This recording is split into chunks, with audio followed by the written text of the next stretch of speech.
So today I am going to be working on a plastic model, and this is going to be from the anime One Piece, and this is of the Thousand Sunny, and it's the flying model, as you can see here. One Piece is a great anime. It's been running for a really long time actually, and I do enjoy watching it a lot. I'm still not far enough in the anime where this ship actually appears, but you know, I thought it would be fun. They didn't actually have the other Thousand Sunny model at the store that I went to, so I thought I'd just build this one first because I thought it would be kind of fun to do. So if we open it up, it has the decal and all the parts in here. That's kind of unfortunate. This sticker's kind of deformed a little bit, but I think that's still okay.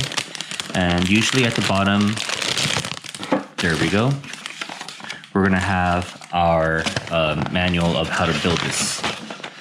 And it looks to be pretty easy. It's not that thick, so it looks like there's not a lot of parts that I need to work with. And I think this is actually a pretty nice summary. A lot of the models that I bought were only in Japanese, but I actually really like how they made this concise symbol kind of diagram of what each one means, because I knew what a lot of these meant, but it's kind of just nice to have as a quick reference. So especially with these two ones, I didn't know what they meant before until I worked on the Gundam model, but usually this one means assemble this part first and assemble this part later, you know. And then this one's more of an optional part, like select which part you want to attach, you know. So it's actually really interesting to have this here. So I'm actually really glad that they gave this guide here. The one that you don't see that often is this apply glue here. I actually had to do it for the Gundam model once or twice, but I just wanted to bring this up, that this model has this great instruction that you can use. So without further ado, let's get started. So the best way to remove these parts from these sheets has been, just to let you know, I need to take this part out first.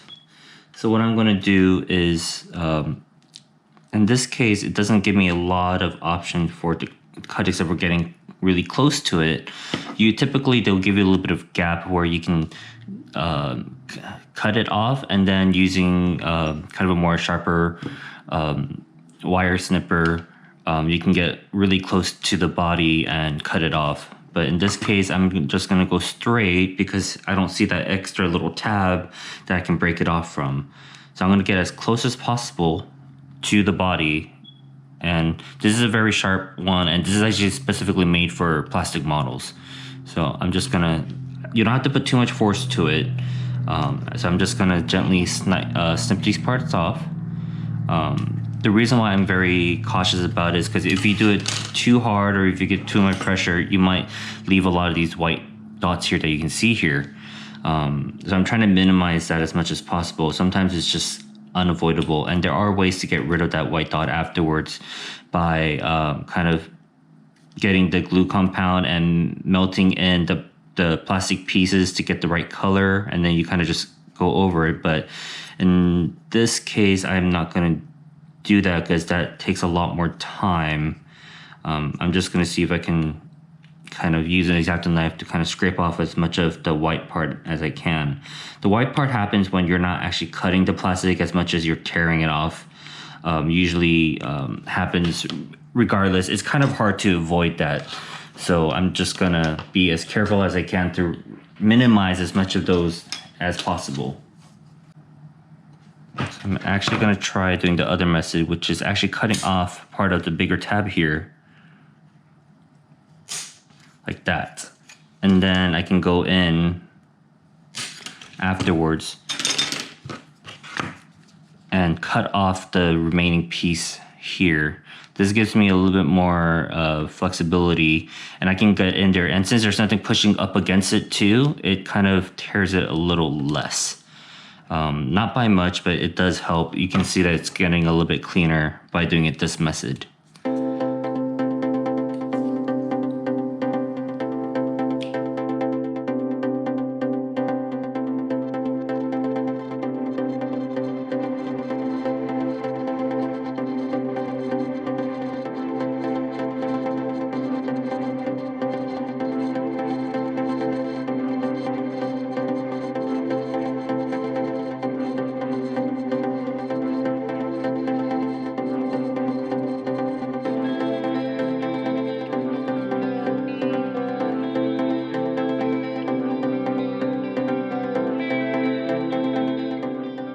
So one thing I did right now is put a bunch of the painter's tape on here, because what I'm about to use now is these kind of just oil-based paint markers that I purchased from Amazon, and these are great if you want to just do some quick coloring.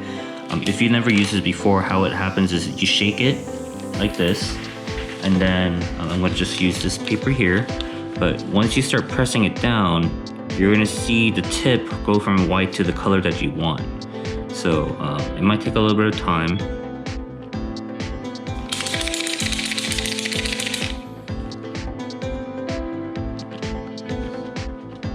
But you're going to slowly see the tip getting colored in like this right now. And once the color actually meets the tip like this, you're going to start seeing the color come out. Now this is completely saturated that I can actually start using, and it's an oil-based marker, so it's actually going to paint it in quite well. And I use painter's tape so that I can, when I get to the edge, I don't accidentally color in the floor, which I want to leave green. And these do dry pretty quickly, so you don't have to worry about waiting too long for it to dry up. Okay, and we'll let that dry real quick. And in the meanwhile, while that's drying, I'm actually going to use a Gundam marker to kind of make a lot of this grooves kind of stand out a little bit more.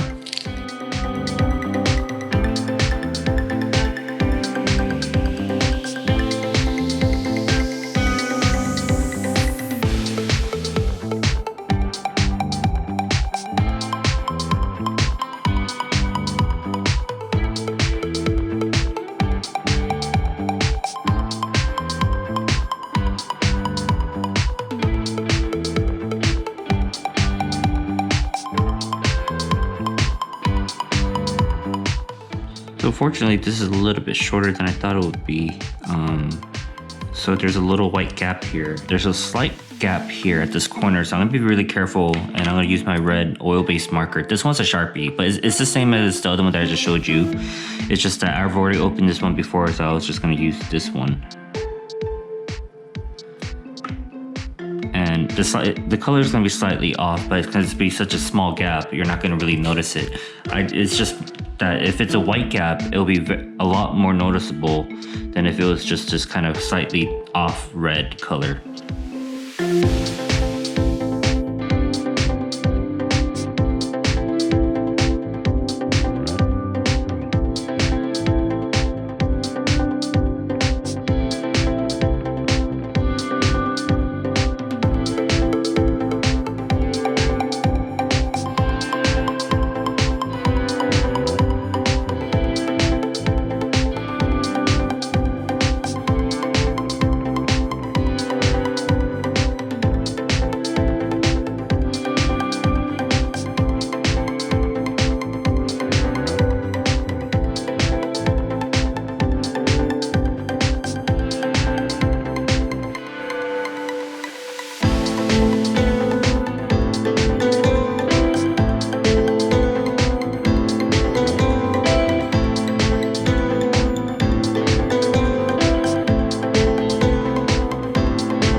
So I went ahead and did some of the staining and put the stickers on with these guys here, just to save a little bit of time for the recording, because I know it can get kind of long and kind of boring.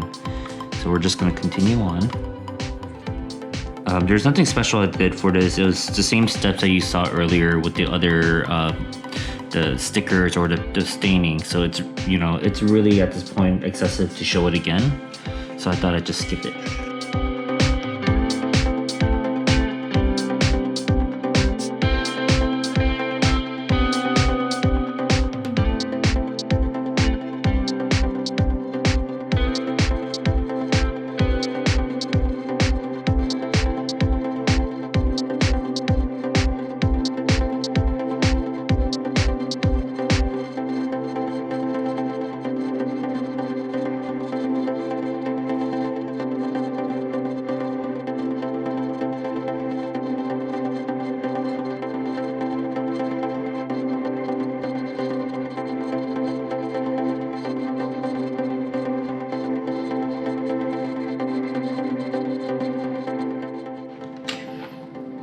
Okay, so I actually put all the stickers on these already, and I already did a little bit on this one, but I'm gonna go ahead and put in a little bit of the marker here as such, clean it up a little bit.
So I'm actually supposed to be putting these stickers on here, but I think I'm just gonna go straight ahead with the marker first and see how it looks.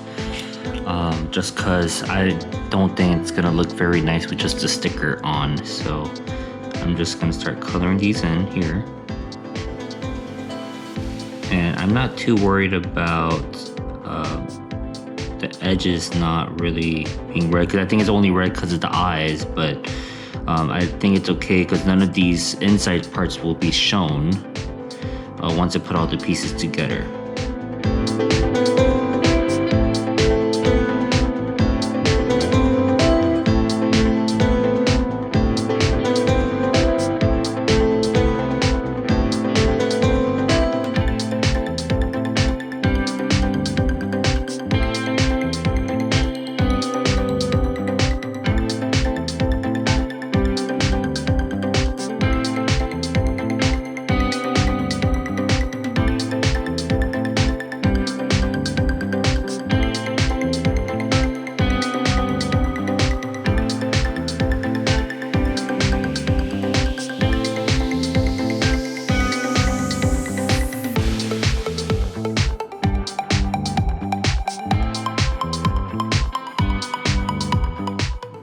So I added another layer, but I don't think I'm gonna do another layer afterwards just because it's starting to cake on a little bit, and I am worried about the texture being too weird if I put too much on it. So I'm gonna go ahead and just continue with the build.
I'm supposed to be putting a sticker on here, but I decided to use the red Gundam marker to actually just fill that in, because I thought it would just look a little bit nicer than putting a sticker on.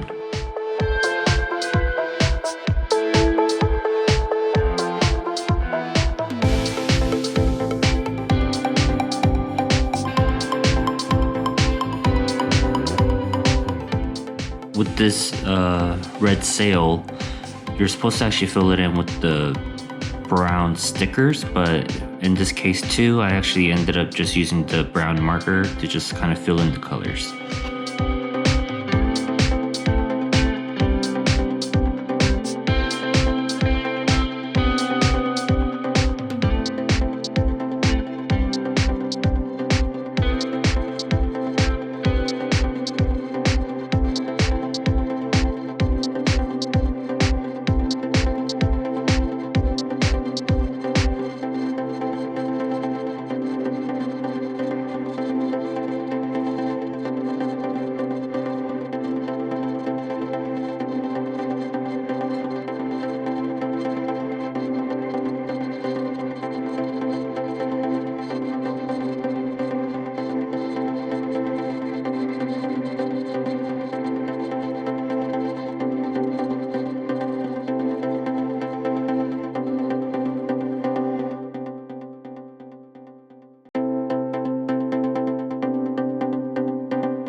There we have it. We have the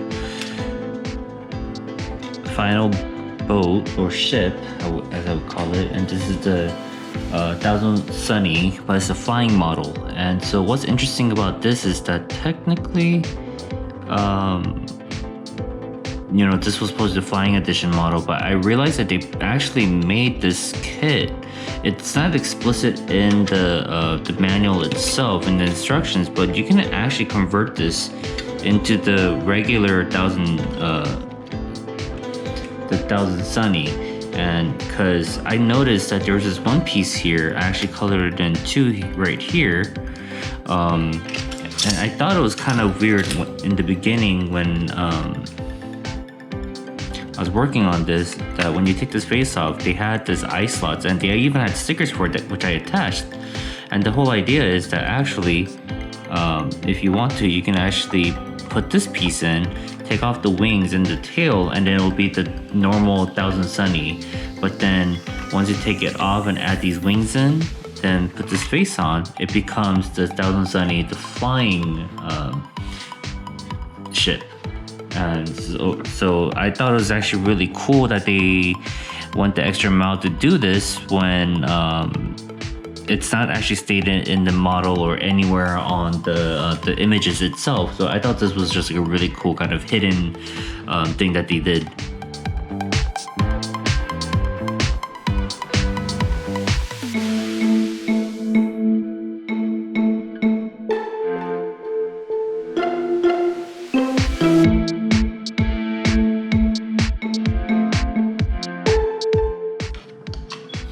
So you have an option of two different bases.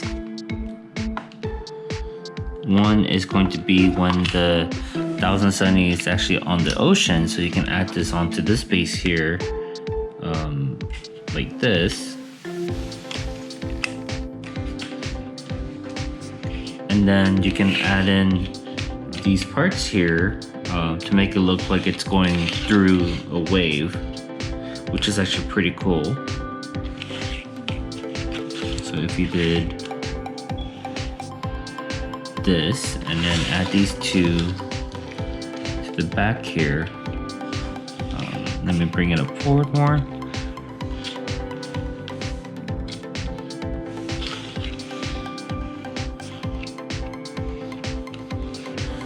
So if you did it like this, it looks like it's cutting through the wave, which I think is pretty cool.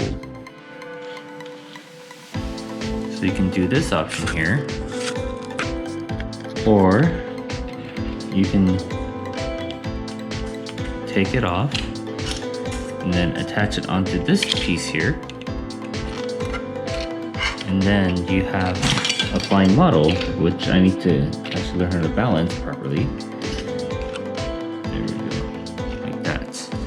And I'm actually gonna glue this piece on because this piece keeps falling off. So I'm actually gonna super glue it onto this top mast here.